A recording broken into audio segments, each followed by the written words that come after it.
CBS. You cannot blame Bushwhacker. He is not a mean bull. He was simply doing what he does best, and you know all too well, injuries are a part of this sport. Well, I mean, yeah, the danger is what makes this game what it is. If it was like putting a golf ball, then it definitely would be a lot easier.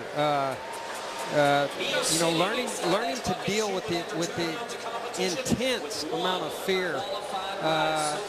That's the biggest part of the game, and that's why you'll hear so many of these guys say that it's 90% mental.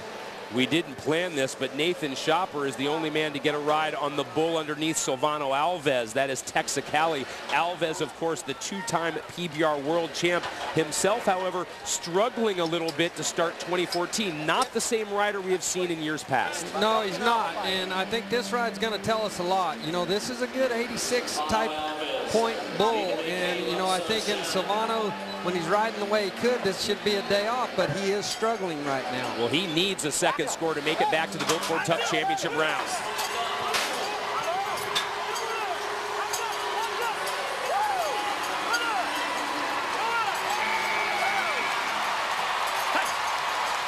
Silvano doesn't need a doctor. He just wrote his own prescription.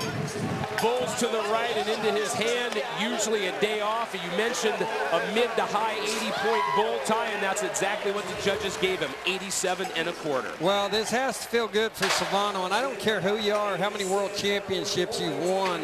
When you're in a slump like this, just to come out there and get in the groove like this and remember what it's supposed to feel like feels great. And you could see all of his Brazilian partners, patting him on the back and cheering for him when he jumped back up on the chute. You could tell it was a relief to them, too. The old Silvano, they would have just said, yeah, that's expected, but you could tell that was a relief to everybody. Bushwhacker's dominance is obvious, but Silvano Alves, in his own way, has been very intimidating himself the past couple years, but not this season. Coming into the weekend, 21st overall. He starts our Section 1 lineup. We'll also get to check in with L.J. Jenkins as well as Casey.